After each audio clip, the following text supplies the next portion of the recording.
Good evening. कैसे हैं आप सभी? आशा करती हूँ सब बहुत अच्छे से होंगे और बहुत अच्छे से प्रिपरेशन कर पा रहे होंगे अपनी मेंस एग्ज़ाम की।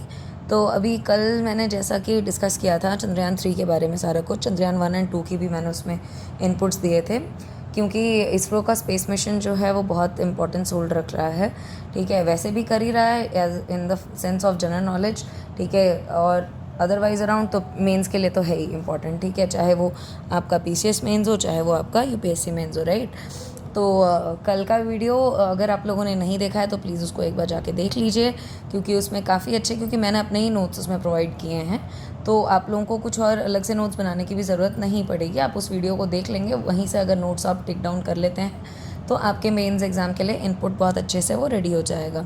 ठीक है, और आपकी वो नॉलेज एनहांसमेंट भी करेगा ही वो वीडियो। उसमें आपको चंद्रयान 1, चंद्रयान 2 की डिस्क्रीट डिटेल्स हैं अलॉन्ग विथ चंद्रयान 3 की डिस्क्रीट डिटेल्स। ठीक है, जो मैंने 3-4 रिसोर्सेज से अपना पूरा बनाया है ना। मैं वैसे भी एक सोर्सेज पे रिलाई नहीं करती, एक रिसोर्स पे रिलाई नहीं करती हूँ। मैं हमेशा 3-4 रिसोर्सेज से उठा के ही कोई भी टॉपिक होगा, मान लीजिए अगर मैं पॉलिटी में रेगुलेटिंग एक्ट ही पढ़ रही हूँ तो मेरा ये रहता है कि पहले एनसीईआरटी से पढ़ लिया, जैसे मैंने बताया था, फिर उसके बाद मैं करती हूँ लक्ष्मीकांत से, फिर उसके बाद एसआईपी जो मेरे पास बुक है रिवीजन की वो, एंड देन एनसीईआरटी नोट्स जो अरिहंत की होती है उससे। ठीक है, तो मेरा ऐसे रहता है कि टेक डाउन पॉइंट्स मैं बनाऊँ। वैसे ही मैंने कल चंद्रयान 3 के जो नोट्स बनाए हैं वो इसरो की साइट से लेकर बनाए हैं। ठीक है, अलॉन्ग विद दैट इनसाइट्स जिसको मैं मेटिकुलसली फॉलो करती हूँ, देन उसके बाद विजन एंड वाजीराम के इनपुट से लेकर बनाए हैं सारी चीज़ें। ठीक है, तो काफ़ी हेल्पफुल है आप लोगों के लिए, तो प्लीज़ कल की वीडियो आप ज़रूर देखिए। ओके, अब मैं आज की वीडियो में डिस्कस करने जा रही हूँ सारे इंपॉर्टेंट क्वेश्चंस। ठीक है, रिगार्डिंग जीएस 3 पेपर, आपका जीएस 3 पेपर जो आपका है दैट इज़ मोस्ट इम्पॉर्टेंट। ठीक है ना, इस टाइम पे क्योंकि उसमें साइंस एंड टेक्नोलॉजी से रिलेटेड आएंगी चीज़ें। ये मैंने दृष्टि का हैंड आउट उठाया है। ठीक है, जीएस 3 में साइंस एंड टेक्नोलॉजी का जो पार्ट है उसमें इसरो का जो स्पेस मिशन है वो एक बहुत इंपॉर्टेंस होल्ड कर रहा है ना, और उस पर क्वेश्चन आने के इस साल चांसेस हैं बिकॉज ऑफ चंद्रयान 3। तो हम उसी के रिगार्डिंग डिस्कस करते हैं सारी चीज़ें, इंपॉर्टेंट क्वेश्चंस मैं डिस्कस करूँगी। ठीक है, तो जैसे ही मैंने दृष्टि का हैंड आउट उठाया है तो उसमें ये इंपॉर्टेंट क्वेश्चन आप देख सकते हैं, दृष्टि का ही है। ठीक है, उसमें इंपॉर्टेंट क्वेश्चन उन्होंने जो आंसर राइटिंग के लिए दिया था, ऐसे ही मॉडल क्वेश्चंस आपको प्रैक्टिस करने हैं अपने डेली बेसिस पे। ओके, एक एक पेपर उठा लिया करिए, है ना, और उस बेसिस पे आप आंसर लिखने की कोशिश किया करिए। वैसे तो मैं ये कहूँगी जो आंसर शीट आती है वो यूपीएससी वाली, वो ऐसे जो साइड में 2 रूल आती है ना, वो यूपीएससी लिखा होता है ऐसे, उसमें आप लिखिए तो ज़्यादा बेटर है। नहीं लिख पाते कोई दिक्कत नहीं है, अभी के लिए आप ऐसे ही प्लेन शीट उठा लिया करिए, उसमें खुद ही रूलर बना लिया करिए और लिखते रहिए। ठीक है, कोई दिक्कत नहीं है। ओके, चलिए अब शुरू करते हैं डिस्कशन इसकी। जैसे सबसे पहला क्वेश्चन दिया हुआ है कि ISRO's role has been impeccable.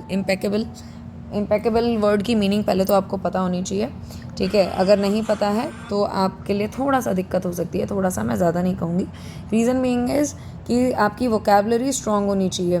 ठीक है, when you are appearing for either of the mains exam, be it UPSC, be it UPPCS, in order to understand the questions properly, if you are giving your examination in English medium. okay, तो impeccable का मतलब होता है in accordance with higher standards, right, faultless। ठीक है, faultless आपका errorless कह सकते हैं, हाई स्टैंडर्ड्स। ठीक है, ये सारी चीज़ें, तो वो एक तरीके से तारीफ़ कर रहा है यहाँ पे इसरो की क्वेश्चन कि इट हैज़ बीन इम्पेकेबल, वो खुद ही डिक्लेयर कर रहा है, in making India a global space park. However there are many challenges and opportunities in the new space age that ISRO needs to address discuss. ये मैंने कल भी आपको बताया था कि अलग अलग टाइप से पूछते हैं, कभी डिस्कस पूछ लेंगे, कभी इलेबोरेट पूछ लेंगे, राइट। एक सेकेंड, ये कुछ ज़्यादा ही थिक है। इलेबोरेट पूछ लेंगे, इलुसिडेट पूछ लेंगे। ठीक है, ओके, देन उसके बाद आपका एक्सप्लेन पूछ लेते हैं, राइट, डिस्कस पूछ ही लिया है, देन उसके बाद पूछ लेंगे क्रिटिकली एनालाइज। तो इसमें ना अलग अलग टाइप के आपको आंसर्स देने आने चाहिए जिस हिसाब से पूछा है क्वेश्चन में। इन सारी चीज़ों का मतलब क्या होता है ये मैं कल एक वीडियो बना दूंगी अलग से, क्योंकि मैंने बोला ही था मेंस के ऊपर ही फुल फ्लैश वीडियो अब रहने वाली हैं।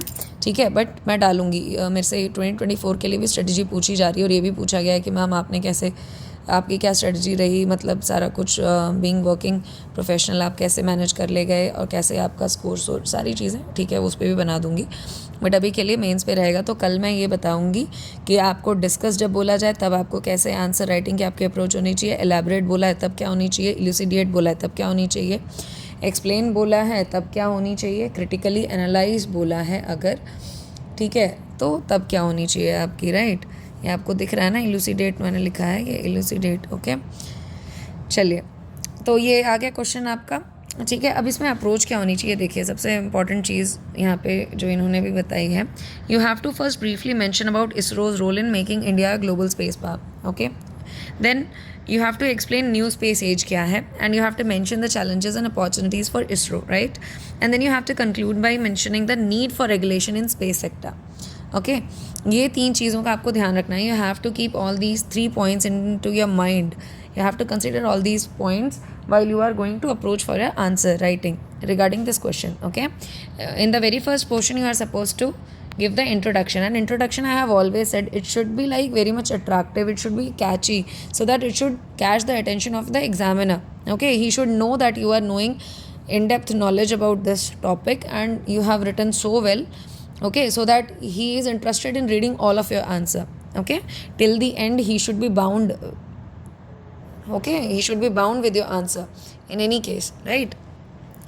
तो it is only because of ISRO's success, अब इन्होंने इंट्रोडक्शन दिया, बहुत अच्छे से दिया कि that it is only because of ISRO's success obviously that India is now acknowledge as a space power in the world. अब यहाँ पे आप कल वाला जो मैंने वैल्यू एडेड पॉइंट दिया था कि चंद्रयान 1 से इंडिया जो था वो 5th नेशन बन गया पूरे वर्ल्ड में, ठीक है, ओनली 5th नेशन, जबकि इंडिया को 3rd वर्ल्ड कंट्री बोला जाता है, डेवलपिंग नेशन बोला जाता है। देन ऑल्सो इंडिया पूरे वर्ल्ड मैप पे एज अ 5th नेशन उसने अपना झंडे गाड़ दिए थे मून मिशन को लेकर, राइट। तो आप ये वैल्यू एडेड पॉइंट इसमें डाल सकते हैं, all thanks to, all praises to this thing ISRO, right.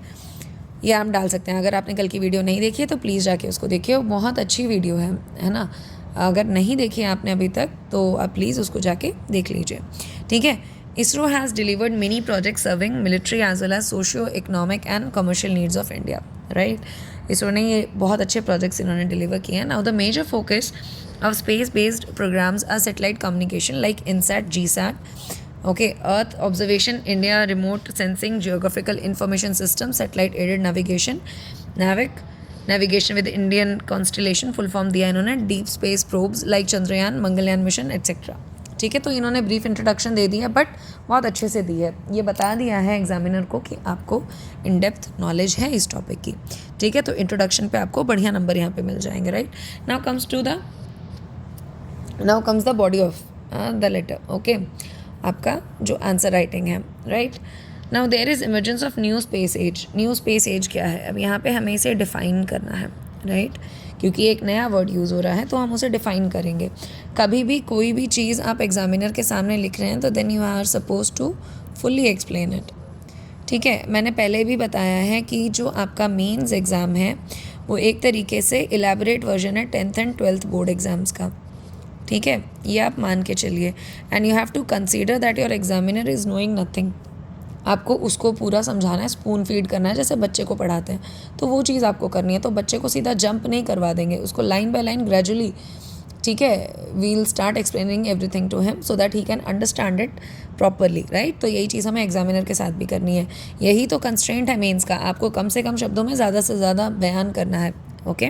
Now there is emergence of new space age which is used to refer to a global sector of new aerospace companies and ventures working independently of governments to develop faster, better and cheaper access to space for commercial purposes, right. ये new space age है।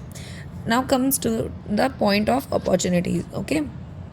Now we'll move ahead towards this point कि opportunities क्या हैं हमारे पास new space age की, right. तो इसमें उन्होंने पॉइंट्स बहुत अच्छे मेंशन किए हैं। देखिए इमर्जिंग स्पेस एप्लीकेशन सर्विसेज में क्या है, इंडस्ट्रियल रेवोल्यूशन हमारी 4.0 में हमारे पास क्या स्टार्टअप्स रहे, synergy with government's flagship programmes क्या रही, स्मॉल सैटेलाइट लॉन्च व्हीकल्स जो हम बना रहे हैं, defence space agencies and defence space research organisation में हमारा क्या उन पे रहा डिपेंडेंसी, या उन्होंने हमारी क्या हेल्प की, वो सारी चीज़ें। तो एक एक पॉइंट हम डिस्कस कर लेते हैं। Despite ISRO's impressive capabilities, ISRO की इम्प्रेसिव कैपेबिलिटी हैं, लेकिन फिर भी इंडिया का जो शेयर है in global space industry is estimated at $7 billion, only 2%, just 2% covering broadband, DTH television, satellite imagery and navigation. Hence, ISRO has significant potential to take lead in the emerging space application services, right? हमारे पास अभी पूरे world का सिर्फ 2% share है broadband, DTH television और satellite imagery and navigation services में। तो हमारे पास बहुत स्कोप है इस चीज़ में आगे जाने का, क्योंकि देखिए ना आप, घर घर तो इंटरनेट हो चुका है, फ़ोन में इंटरनेट है ना, ब्रॉडबैंड सर्विसेज चली रही हैं, DTH टेलीविज़न हो चुका है, अब तो केबल का ज़माना भी है, जा चुका है ऑलमोस्ट, ठीक है, सारी चीज़ें हैं, GPS हर कोई यूज़ कर रहा है। तो satellite imagery and navigation system, इन सब चीज़ों में हमारा एक्सप्लोर करने के जो पॉसिबिलिटीज़ हैं वो बहुत बढ़िया हैं। तो इसरो के लिए एक बहुत अच्छी अपॉर्चुनिटी है, right. Now second point comes towards two is with developments in AI and big data analytics, ठीक है। AI and big data analytics में डेवलपमेंट हो रही है, that is industrial revolution 4.0।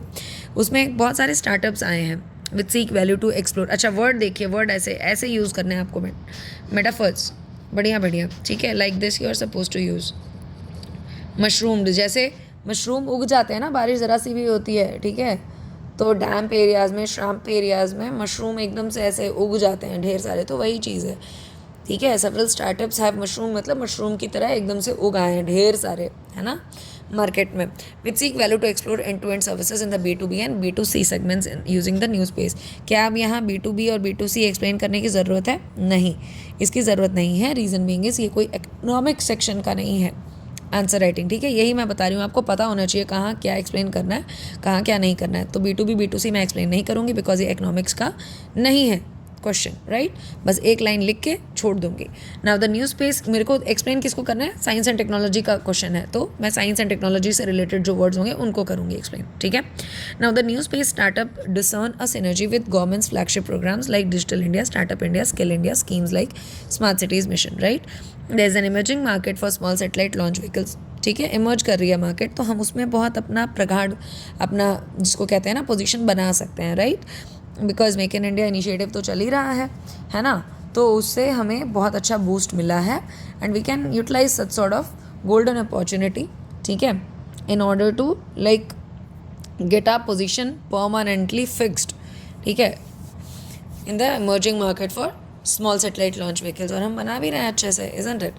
Now globally 17,000 small satellites are expected to be launched between now and 2030. Now ISRO is developing a small satellite launch vehicle SSLV expected to be ready in 2019. बना रहा है 2019 में, ready कर दिया है in fact, ठीक है, हो भी गया है रेडी, आप उसका अब नाम लिख सकते हैं। तो 2019 का आंसर था ना, तो अब आप आंसर लिख सकते हैं। अब आप ये भी आंसर लिख सकते हैं, इसमें चंद्रयान 3 आप ऐड कर सकते हैं इनफैक्ट, और करना भी चाहिए in order to gain maximum marks in your answer, right. ये 2019 के हिसाब से, तब तो चंद्रयान 3 नहीं था, ठीक है, make it sure. Now further with coming up of defence space agencies and defence space research organisation, ISRO has now actively embrace and exclusively civilian identity, right. अब चैलेंजेस क्या हैं? चैलेंजेस हमें डिस्कस करने हैं कि absence of regulatory clarity startups की नहीं है, ठीक है, ये हमारे चैलेंजेस हैं, ठीक है, सबसे पहले। सेकेंड नंबर पर चैलेंज है कि जो प्लान्स है हमारे स्पेस टूरिज्म के फ्यूचर में, उसमें रिस्क है न्यू स्पेस रेस का by the private sector for commercial exploitation of the space sector, right. Then third point is outer space treaty that bars only state parties, obviously बात है, to the treaty form weaponisation of outer space. Now some irresponsible states में use private entities for illegitimate ends in the emerging domain of astropolitics, गलत बात है, जो कि यही तो चैलेंजेस हैं। There is significant increase in capabilities of states in the global satellite launch missions, this has led to risk of exponential increase in space junk, correct, from satellites which are no longer functional, वो तो वहीं पर रह जाती हैं ना, ठीक है। Anti satellite weapons ASAT pose a huge risk to future space flights, correct है ये, ठीक है। कंक्लूजन यहाँ पे दे दिया है इन्होंने, अच्छा दिया है। So with increasing competition, complexity and demand for space related activities, there is a growing realization that national legislation is needed to ensure overall growth of the space sector. A new space law for India should aim at facilitating growing India's share of the global space economy to 10% in the coming decade. तो इन्होंने अच्छा conclusion दिया है, ठीक है, positive note पे दिया है। तो इसी तरीके से आपको अपना आंसर एंड करना है, ठीक है। ये तो हो गया एक क्वेश्चन। इसी तरीके से अब हम चलते हैं नेक्स्ट क्वेश्चन की तरफ, ठीक है। मैं नेक्स्ट PDF ओपन कर लेती हूँ, ये है, okay. Next PDF is this. Mains practice question है, ये भी दृष्टि का है, ये इस साल का है, ये फ्रेश है क्वेश्चन, ठीक है, ये इस साल का है। How has India's space program evolved over time and what are some of the key achievements of India's space program, right? चलिए, तो ये है आपका जो भी है कि आपका किस तरीके से इंडिया का स्पेस प्रोग्राम इवॉल्व हुआ है। ऑब्वियसली बात है, हम लोग स्टार्टिंग में देखते आ रहे होंगे, सोशल मीडिया पे पिक्चर बहुत वायरल हुई थी जब चंद्रयान 2 लॉन्च हो रहा था कि किस तरीके से रॉकेट साइकिल के कैरियर पे रख के ले जाया जा रहा था, ठीक है। वो भी दिन थे एक, और एक आज का दिन है। तो हम कितने ज़्यादा सेल्फ रिलायंट हो चुके हैं। मेक इन इंडिया ने तो काफ़ी बूस्ट दिया ही है, इनफैक्ट बहुत अच्छी मतलब ये स्ट्रेटजी रही थी हमारे ऑनरेबल प्राइम मिनिस्टर जी की, है ना। तो काफ़ी चीज़ें हुई हैं अच्छी। तो उसी के सेंस में है ये चीज़ कि कैसे एडवांसमेंट हुई है, राइट, कैसे इसरो इवॉल्व हुआ है। ये मैंने कल के भी वीडियो में बताया था, एडवांसमेंट ऑफ इसरो पूछा जाएगा, ठीक है, और कैसे वो इवॉल्व हुआ है। तो उसकी आपको तैयारी पूरी रखनी है, वो मैंने कल की वीडियो में पॉइंट्स दिए थे, तो आप ज़रूर देखिएगा उस वीडियो को, ठीक है। अब उसके क्या अचीवमेंट्स हैं वो हमें बताने हैं इंडिया के स्पेस प्रोग्राम के। तो अप्रोच क्या होनी चाहिए आपकी, सबसे पहले तो let me select another colour. Approach ये है कि you should start your answer by briefly introducing evolution of India space programme. Obviously बात है, ये अप्रोच होनी चाहिए, स्टार्टिंग आपको इससे करनी है, opening of your answer. Now discuss की achievements of India space programme and conclude accordingly. Positive note पे हमेशा कंक्लूजन होना चाहिए, मैंने बोला आपको, ठीक है। उससे आपका पॉजिटिव एटीट्यूड दिखता है एग्जामिनर को, बिकॉज आप लोग जो सिविल सर्विसेज की प्रिपरेशन कर रहे हैं, आप लोगों का एटीट्यूड बहुत मायने रखता है एग्जामिनर के सामने। एग्जामिनर वहीं से पहचानते हैं, ज़रूरी नहीं सिर्फ एथिक्स के पेपर से आपका एनालिसिस हो, आपके बिहेवियर का, आपके नेचर का, आपके एटीट्यूड का, हर पेपर से होता है। आप किस तरीके से आंसर एंड कर रहे हैं, क्या क्या पॉइंट्स उसमें डाल रहे हैं, हर तरीके से होता है। तो you are not suppose to lose any sort of marks, ठीक है। ये मतलब नहीं है इसका कि आप लोगों में कोई कमी है या क्या, वो तो भाई किस्मत ही हो जाती है बाद में, हम कितनी भी मेहनत कर लें सब किस्मत के ऊपर हो जाता है। बट मैं बता रही हूँ कि हम अपने तरीके से अपने तरफ से क्यों कमी छोड़े हैं कि नहीं, ठीक है। चलिए इंट्रोडक्शन पे आते हैं। India space programme which began in 1962। अब इन्होंने दे दिया कि कब स्टार्ट हुआ था, 1962 में। अब इसके बाद आप ये भी दे सकते हैं इसरो जो कब हुआ है ना, ये आपका इस्टेब्लिश्ड, ठीक है, 1969 में हुआ था, 15 अगस्त, ओके। तो ये आप यहाँ आपकी मर्ज़ी है, यहाँ देना चाहें यहाँ दे लें, नहीं तो बॉडी में दे लें। देखिए इसने बॉडी में दिया है, ठीक है, इसने बॉडी में दे दिया है, इट्स योर विश। इंट्रो में भी दे सकते हैं इस लाइन के बाद, या बॉडी में भी दे सकते हैं, बट देना ज़रूर है, ठीक है। इसरो की इस्टेब्लिशमेंट कब हुई है, ठीक है ना, क्योंकि स्पेस प्रोग्राम के अंडर हुई थी जो 1962 में आया था, correct. Now it has developed into a significant aspect of the country's technological and scientific progress. India space programme has advance to the point that it is now an independent space faring nation with its own satellites and rocket launch capabilities, correct. चलिए next question पे आ जाते हैं कि evolution of India space programme, sorry not question, body पे आ जाते हैं, ठीक है। Evolution of India space programme कैसे हुआ है, तो इसरो वॉज फाउंडेड, अब इन्होंने बॉडी में लिख दिया, ठीक है, well and good enough, not an issue. It was founded in 1969, date आप मेंशन कर देंगे तो और अच्छा रहेगा। And its primary goal was to design and launch satellites for telecommunications, meteorology and earth observation, ठीक है। ये फर्स्ट पॉइंट हो गया।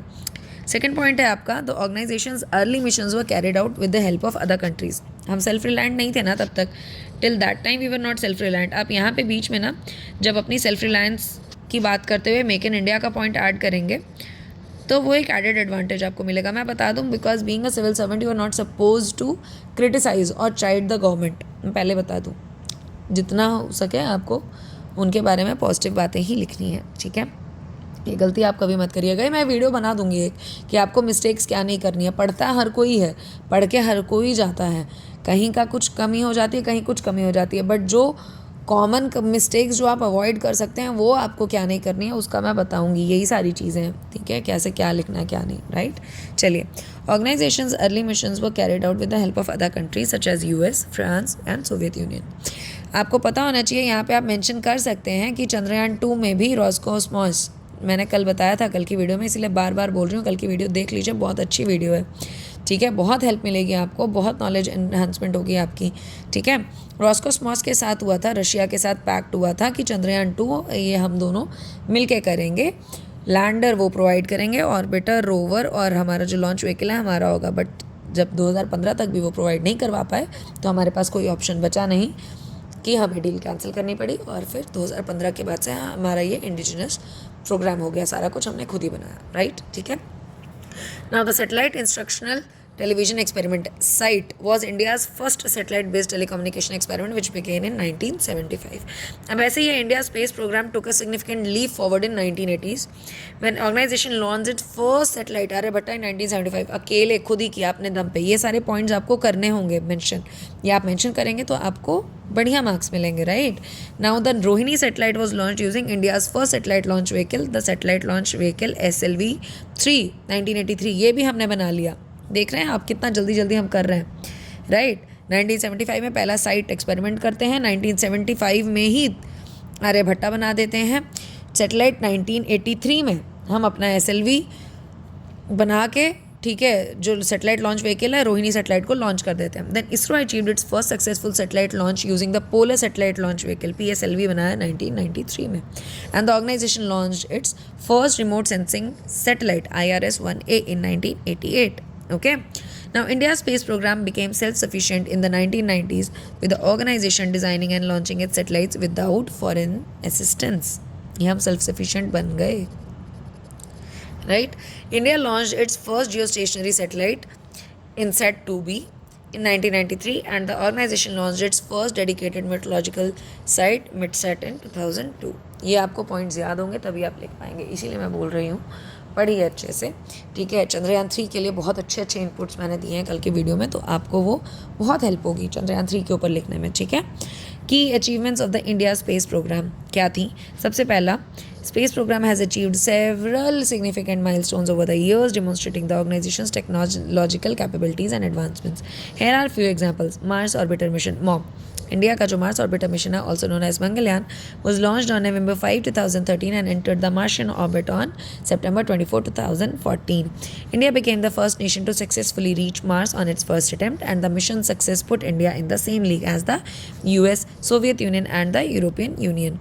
देन उसके बाद है चंद्रयान 1 के बारे में उन्होंने लिखा है। Chandrayaan 1 India's first lunar mission was launched on October 22, 2008। कल मैंने बताया, कल की वीडियो में सब डिटेल में दिया है, ठीक है। And was the first mission to confirm the presence of water on the moon.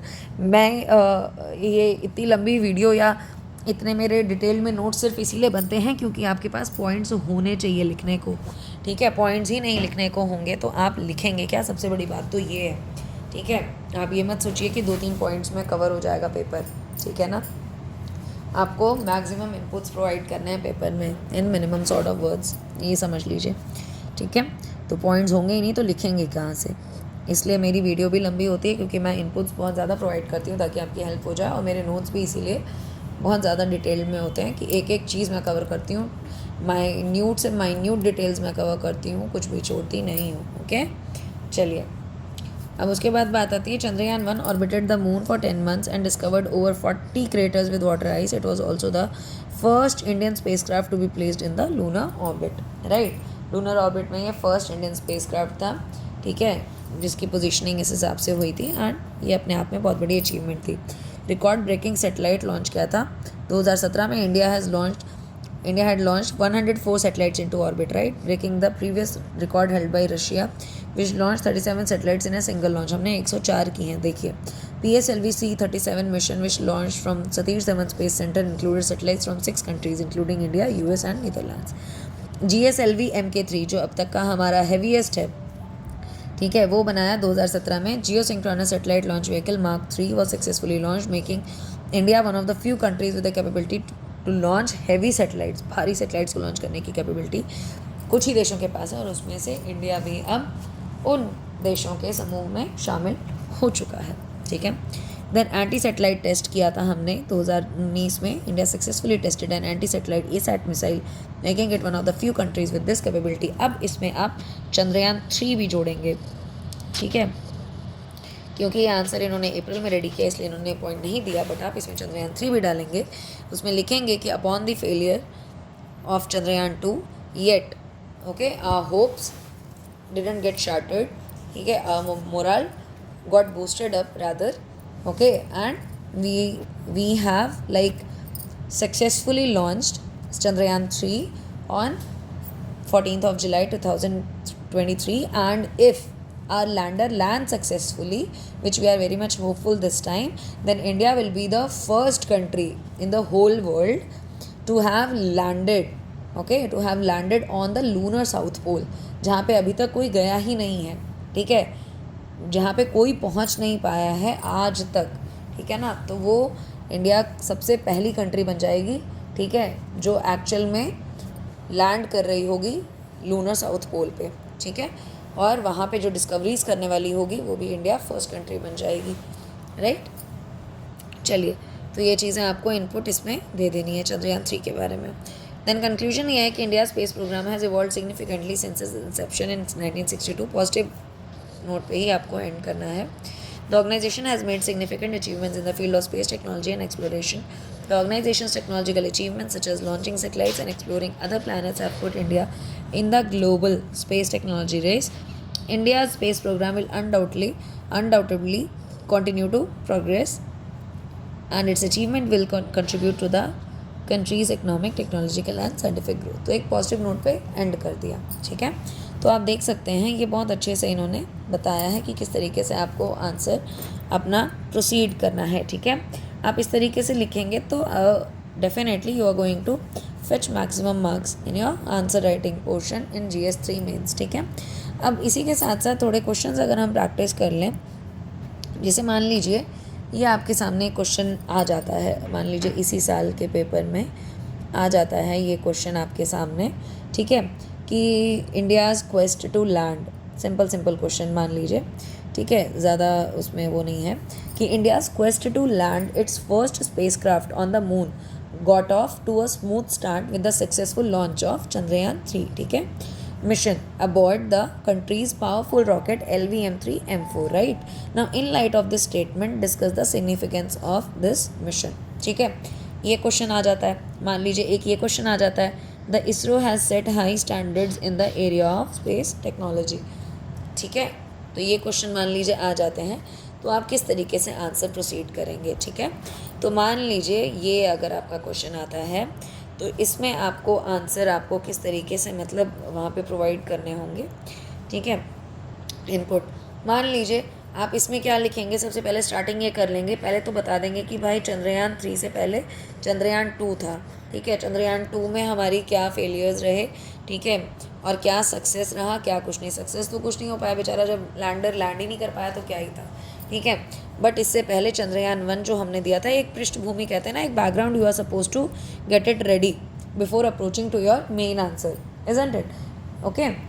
So while introducing towards the answer paragraph, main paragraph और body, you are suppose to give a good introduction, ठीक है। तो उसमें आप क्या करेंगे, background बनाएंगे। Background में आपको यही लिखना है, चंद्रयान 3 से पहले चंद्रयान 2 लॉन्च हुआ, उससे पहले चंद्रयान 1 लॉन्च हुआ, थोड़ा वो कॉम्प्लिकेट हो गया, ठीक है, हमारा, क्योंकि वहाँ पे भाई इशू आ गए थे, ठीक है, टेक्निकल ग्लिचेस थे, और जैसा कि मैंने कल के पॉइंट्स में भी बताया था कि स्मॉलर लैंडिंग एरिया था, ठीक है, और थ्रस्ट वगैरह ज़्यादा हो रहे थे, उसके 5 थ्रॉटल इंजन्स थे, ठीक है, तो इस वजह से दिक्कतें थी। तो ये थोड़ा सा आप ब्रीफ में दे देंगे चंद्रयान 2 का, और चंद्रयान 1 का बता देंगे कि उसकी तो सबसे बड़ी अचीवमेंट थी, उसने बताया था कि लूनर केव्स हैं वहाँ पे, और लूनर वाटर, वहाँ पे वाटर मॉलिक्यूल्स मिले हैं वहाँ की सॉइल में, राइट। तो लूनर केव्स की वजह से इंडियन सेटलमेंट हो सकती है वहाँ पे, इंडियन सेटलमेंट कह रही हूँ, सॉरी, ह्यूमन सेटलमेंट हो सकती है।